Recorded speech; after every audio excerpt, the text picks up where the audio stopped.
Posted by you/helpful_listen_1765. I, 47M, have a comfortable and fulfilling life. I have a job I truly enjoy, I live in a nice suburb, and am blessed with 3 wonderful children, 8M, 6F, and 4F, and a lovely wife, Emily, 45F. I've always felt Emily and I were an ideal match. However, a recent email I received has deeply unsettled me and planted a seed of doubt in my mind. Emily lived in the UK between 2010 and 2015, during which time she pursued a PhD.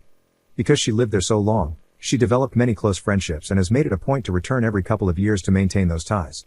This past August, she traveled to the UK for 3 weeks to attend the wedding of one of her close friends. After some consideration, we agreed that it would be best for me and the children to remain at home, as I could not take that much time away from work, and the children were unlikely to find much enjoyment in such an event. Emily departed, returned as expected, and life returned to normal for us. Last week, I received an email at my work address. It was supposedly from the wife of Emily's friend, I'll call him Jake, 44M. According to this woman, she has a very strong reason to suspect that Jake and Emily engaged in an affair. She listed her suspicions, noting that Jake had picked Emily up from the airport, spent considerable time at her hotel, and that the two of them frequently went out to dinner alone. She even included pictures of my wife's earrings, which she said she found in Jake's pockets while doing the laundry, and pictures of a lipstick stain on his shirt. The color is one I recognize as something Emily often wears. There is other evidence she mentioned, but for the sake of conciseness, I will not include it here. All this was a lot to absorb, and for a while, I thought it was some sort of joke, so I tried my best to ignore it, but it kept coming back to my mind. I remember that before her trip, my wife would talk to all her friends there. I don't know if this email is influencing my memory, but I think she probably spoke with Jake the most. Additionally, I know Emily never liked Jake's wife, though I can't say why. I've never pried into Emily's phone or social media accounts before, but I feel very tempted to now. However, I know I'd feel terrible if I looked and found nothing. Also, if I start acting suspicious, wouldn't she just delete everything out of fear of being found out? I am unsure of how to move forward and would welcome any guidance on handling this. The best I can currently come up with is asking to see her phone immediately after confronting her about it so as to not give her time to delete anything, though part of me thinks this would upset her and potentially not even show anything. Would I be wrong for telling my wife to show me her phone after I got an email accusing her of cheating? Edit.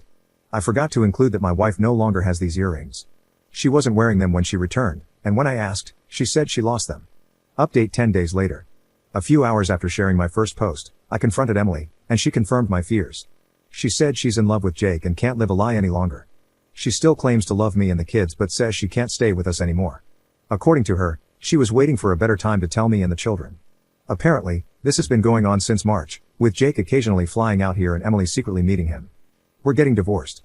Emily is moving to the UK soon. She confirmed that in August, in addition to attending the wedding, she had a job interview and is set to start around the new year. She's already applied for a British visa and plans to live with Jake once she moves. As for custody, Emily is voluntarily surrendering her chance at full custody. She doesn't want to uproot the kids, so they'll stay here in Canada with me. There's a part of me that appreciates that decision, but there's also a part of me that is astonished at how easily she's walking away. She wants to pay child support, but I'd rather raise my children without her financial influence. That said, the court will likely insist on support, regardless of my feelings. Emily is also seeking structured visitation rights, which, given the circumstances, will likely be granted. Based on what I've been told, the court generally leans toward arrangements that allow both parents to maintain relationships with the children, even when one is relocating to a different country. The lawyers are still working out the details, but it seems she'll have visitation during school breaks and holidays, with the possibility of virtual calls in between. I've been keeping things as amicable as possible, and the more cooperative I am, the more Emily seems to agree with my demands. We are also discussing the future of our home. Emily has expressed a desire to sell the property and divide the proceeds. While I am reluctant to part with the family home, it is unlikely that I have much of a choice since it was bought during our marriage. For now, our lawyers are still working through the details, and no final decisions have been made. Given the situation, it could be a while before we reach a resolution. In the meantime, I've been advised not to make any major financial moves. As much as I want to stay here with the children, I know selling is most likely inevitable. As of this writing, Emily is in an Airbnb, and Jake has flown here to stay with her. They plan on traveling to the UK at some point in the near future. My lawyer tells me that adultery isn't grounds for special treatment when it comes to custody or property division. Therefore, it won't influence how assets are divided unless marital funds are directly involved. Emily likely used money from her personal account. Unless it can be proven that she used our joint finances to fund the affair, it's unlikely this will make any difference in court. I have been in regular communication with Jake's soon-to-be ex-wife, Eleanor, primarily through email, and more recently, we've spoken over the phone a few times. Eleanor apologized, saying she felt guilty for telling me about the affair and worried that if she hadn't, maybe my marriage could have been salvaged. I reassured her that, for me, the gravity of the situation made divorce inevitable, and I'd rather not remain in the dark about something of this significance. She even sent me messages and other evidence of their relationship, but since Emily is openly admitting to the affair, it doesn't really matter in the context of the law. Eleanor has also told me a lot about Jake. Apparently, this is the third time he's cheated on her, and she's had enough. There's no chance of reconciliation this time, she says, and he doesn't seem interested in trying. She mentioned that Jake has zero desire to raise children who are not biologically his, which explains why Emily's not fighting for custody. Eleanor's divorce will most likely be much longer and more drawn out than mine, given that both she and Jake want full custody of their children and can't agree on several other issues. I haven't had much time to process everything. These past 2 weeks have felt like a blur in every way. But one thing I can say with certainty is that I have nothing left for Emily, not because she betrayed our marriage, but because of how easily she's walking away from our children. I never thought I could hate someone I once loved so much. It's a strange feeling. The hardest part of all this is the children. My 2 youngest daughters have started asking why their mother isn't around as much anymore, and it's been very difficult trying to explain the situation to them. My eldest seems to understand a little more, and as a result, he has become quiet and withdrawn.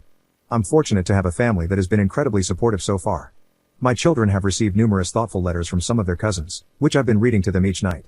All my siblings have also sent gifts for the kids, and one of my brothers, along with his wife, drove up to visit over the past weekend. My sister-in-law even prepared plenty of food, some of which is still in the freezer. They also kept the children entertained while I met with my lawyer. My other siblings have also offered to come by and look after the kids whenever I need them.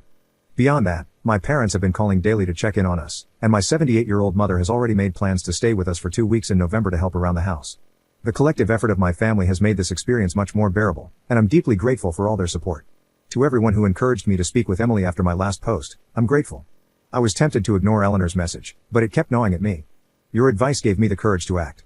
Emily has shown herself to be a liar, and I have no doubt that her idea of a better time was simply when it would cause the least inconvenience for her and Jake.